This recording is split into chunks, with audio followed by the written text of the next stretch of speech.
Good evening, everyone. This is Diggs. It's another beautiful day out here in the Pacific Northwest. We have not instantly teleported across the US. We are not in a terrible blizzard, and the big one has not happened yet. It's just another beautiful day. Today, we're going to be talking about the newly upcoming released unit, Garvall. There's a lot of hype around this unit, so we're really going to dive deep, and we're going to find out why he's so powerful and why he's going to be such a good unit on the eve of the upcoming EX unit releases. Let's dig in. So it's been a while since I've seen as much hype for a unit as I have for Garvall. He is going to be the new class called Energist, so this is going to be the first time we've ever seen the Energist class released in Global. He's of course going to be a Dark Element UR unit. He is not a limited time unit. His sub-jobs are going to be Kotodama Wielder and Red Mage. We have a new weapon type called Gloves, which did come out with him. So, of course, we are going to be doing that event for the Gloves. And it's going to basically be a magic attack up fist weapon, except it's not fists because he doesn't attack with his fists. Little weird, but it is what it is. His armor is going to be hat, clothes, and accessories. He does come with 10% light weakness. He has an amazing status ailment resistance pool though, with 50% resistance to charm and stop, 10% resistance to disable, and on top of that, he has an absolutely incredible TMR. This is probably the best TMR I've seen since Zombie Raryu's TMR, I would say. The Peacetime Brooch gives HP 303, Defense 8, Critical Hit Rate 8, gives the ability Fury Surge, which increases magic 40% for 3 turns to self, and then it increases magic resistance penetration for 50 on the individual unit for 3 turns. Now, this is one of those abilities where magic resistance penetration has never really had a significant use in Global. That is to say, there's not really a unit that has a huge amount of magic resistance penetration.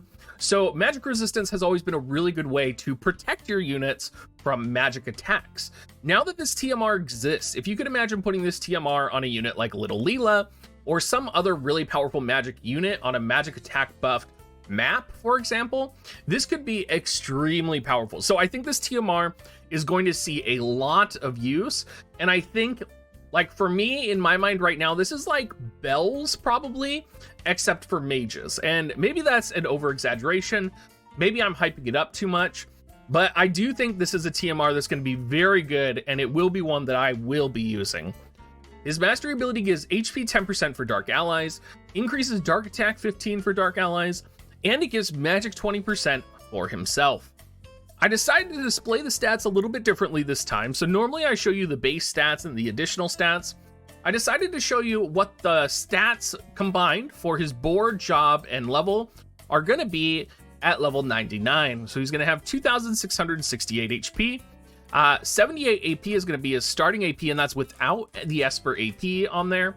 He's going to have Defense 6, Magic 385, which is ridiculous. I haven't looked at it yet, but I'm actually wondering if he might exceed Howlet's magic, which Howlet previously was the highest magic unit in Global, so I will have to check that. Agility at 58 with no Esper and no stats means he's going to be a very fast unit.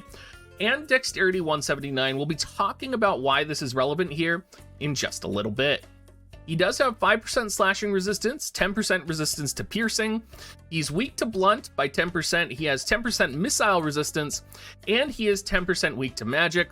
First thing that stands out in my mind, of course, is going to be Yuna. Yuna is coming, and Yuna is going to be light magic based, along with any unit that has access to Holy. So with that light element weakness and with the magic weakness, I would just be a little bit scared for his survivability in that context. Let's go ahead and take a look at his limit break. Of course, the limit break animation here provided by Ki Sang, as always. Thank you so much. You can check out his channel down in my description down below. His limit break is going to be a 200% modifier attack that's going to be 4 range in all directions for him, so he'll get to kind of choose 4 spaces in front of, left, right, or behind.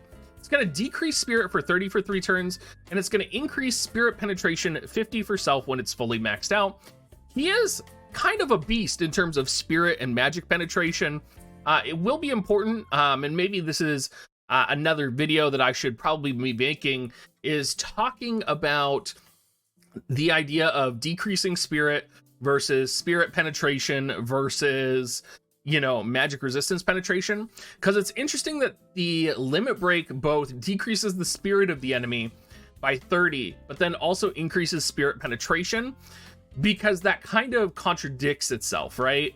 Like, because spirit penetration is only useful if your opponent has spirit. So if you're decreasing their spirit 30, which I think most units probably don't have a spirit of 30, the increased spirit penetration is useless unless you're attacking like another unit with spirit on it. Either way though, let's go ahead and get in and talk about the limit break, because that is going to be a separate video, I have a feeling, in the near future. And this limit break is probably one of the best limit breaks in the game that I've seen. I gotta tell you, Garvall kind of reminds me of Haseo just a little bit. And I feel like I see like a Dragon Ball Z Haseo when I see his limit break. For those of you that know what I'm talking about, just leave a comment in the comment section, because that's honestly what I see every single time I see this. Now let's go ahead and take a look at his passives and his counter abilities. Now, the Energist job is going to release the newest kind of type of passive, which we are going to start seeing more as we progress into the EX era, which is going to be a passive that is effective for the first 5 turns of battle. So Hyper Vitality is very powerful. It increases agility 30%, magic 60%, and dexterity 60% for the first 5 turns of battle. That is super powerful. Like, if you think about the amount of times that an arena or a guild match could potentially be done in 5 turns of the individual unit, that's a big deal. If you also consider that this unit has movement capabilities and can like traverse the map really quickly with high range attacks, he's gonna be a burst your opponent down type of unit. He also comes with multiple magic ups. He comes with initial AP up. He has Light Spirit Blessing, which is going to give 12 spirit and 12% light resistance. Also Mage's Protection, which gives 15% magic resistance. Again, a little bit of a magic resistance theme here, even though he's weak to magic and he's weak to light element. I don't know if this is going to be enough to let him survive from Yuna. It might be. It's something we're going to have to see and go into. He does have access into his counters down here if you look at it. He does have access to Magic Reflex from Red Mage. He also has access, though, to 2 really good counters as well. Hyper Reactivity is the new Energist counter, which gives you a 15% chance to dodge, basically, physical attack. Basically, it's like Reflex, super good. And then we also have Steeled Ephemeral Form, chance to counter all damage, so it'll be a 20% chance to proc, and it's going to be reduced the damage for 30% to target. So I think really between Hyper Reactivity and Magic Reflex, we're probably going to see Garvall kind of fill multiple roles.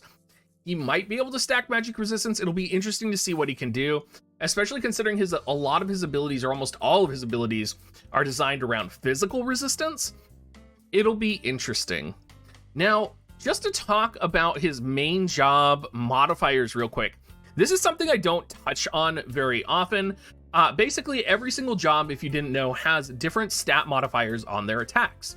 And for Garvall, I did want to talk about this because Garvall has a unique situation where he's both a magic and a missile unit user, and that gives him a lot of versatility to exploit enemy weaknesses, but it also really highlights that there are multiple stats that can both be leveraged for that, right?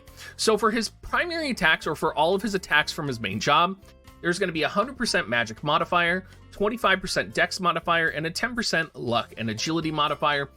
Just something to keep in mind when you're thinking about gearing him. Dexterity is going to be about as relevant for Garvall's damage as it would be for missile or ranged attack users, is about where it's at right now. Magic is still going to be the most dominant, but dexterity, if you have it, if there's maybe a TMR with dexterity on it that you want to use, or something of that nature, you might actually get significant use out of that, rather than stacking like a third piece of equipment with magic on it. Taking a look at his main kit here, we do have Chi Shot, which is going to be 121% modifier for range attack for 12 AP. We have Pulse, which is going to move a unit to the target panel, again, for range as well. It's going to increase debuff resistance 30 for 3 turns to self. I think we might actually be seeing people using this. We will have to see. Twin Chi Rupture is going to be a 245% basically point blank attack, or a 2-space range attack. Chi Barrier, this is the barrier that I was talking about, where it's going to reduce the physical damage taken 50% for 3 turns to self. I think we'll definitely be seeing him utilize that. And he has Detonation Blast, which is a 100% guaranteed hit. It's going to be a 4-range attack here for 34 AP, and it is a cross-shaped attack. So it's going to deal some significant damage, and you're probably going to be worrying about Detonation Blast the most with him. The sub jobs for him, though, do get a little bit interesting, because if you do sub Energist, you do get a multi-hit missile element attack, Chi Shot Flurry, which is going to be a 2-hit, 24 AP. I believe that's 4-range attack spell, missile attack. And you'll notice Chi Shot and Chi Shot Flurry are both missile attacks, so they are modified by missile, but they are also modified by magic. So attack will not affect these. These are only going to be affected essentially by magic, 100%, and dexterity, 25%. Again, maybe there's a lot of mechanics I'm talking about here which should be in a separate video, because we haven't really talked about base job modification stats before in the past. Now, probably his best ability with Sub-Energist is called Rejuvenation.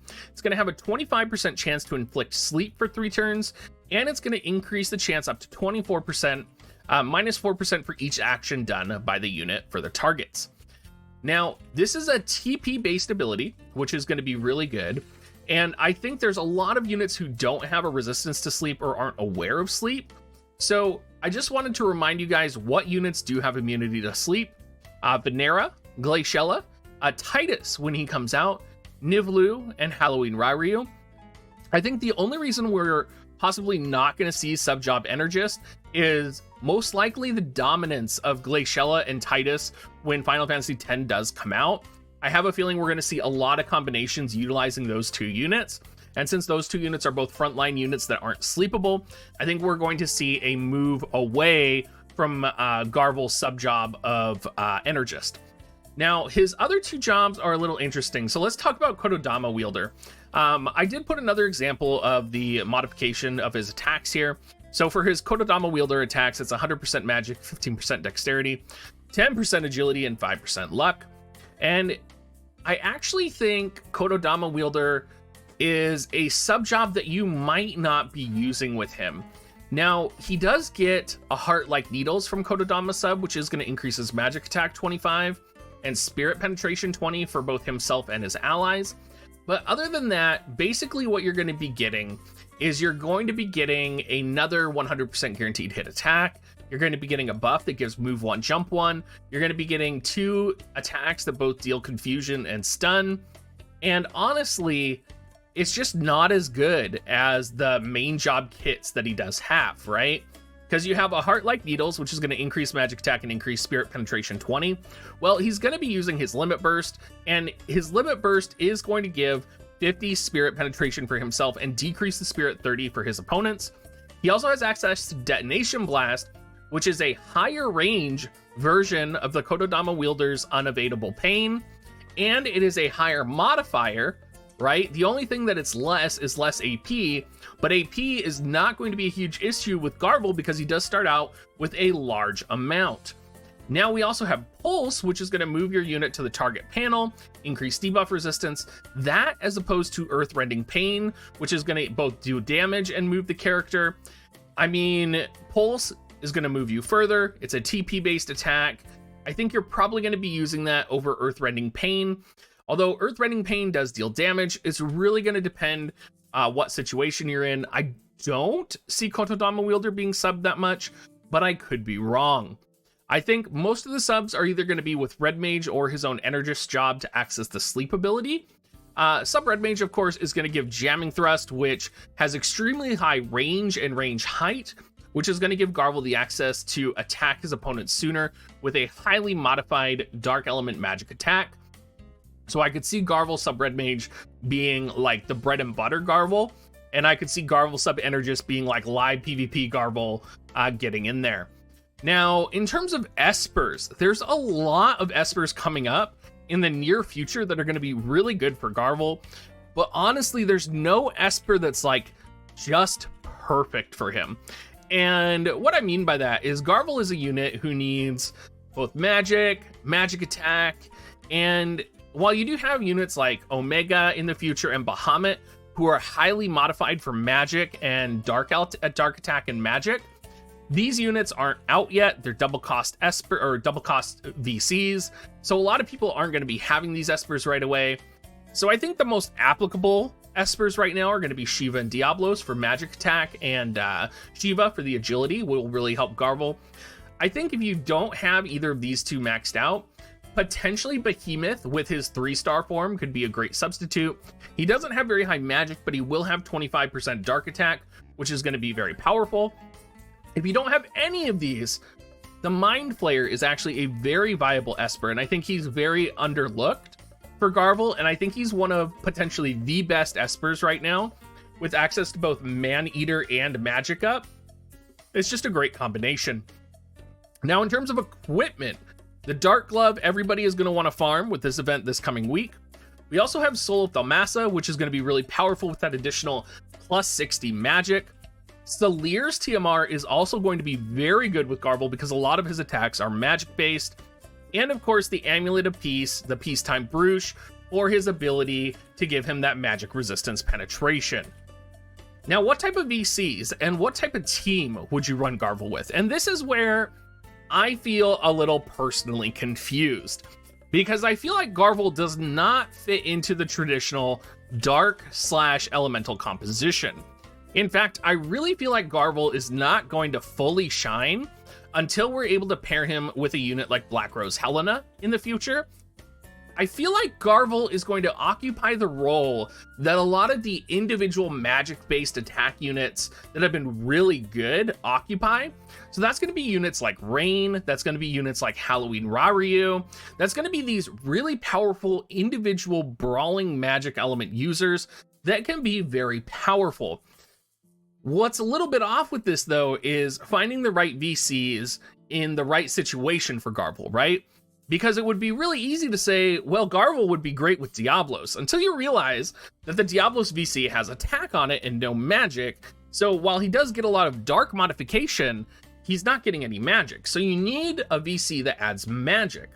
So if you're going to be running Garvall, just, with like any composition that you have or any type of team, I think the end-all be-all is going to be the Horn card, just because it gives him magic attack, it gives slash resistance to your party, which is the most dominant type of attack type. I think this is going to be like, if you have Garvall and you want to use him and throw him into your party, I think you're going to be using this.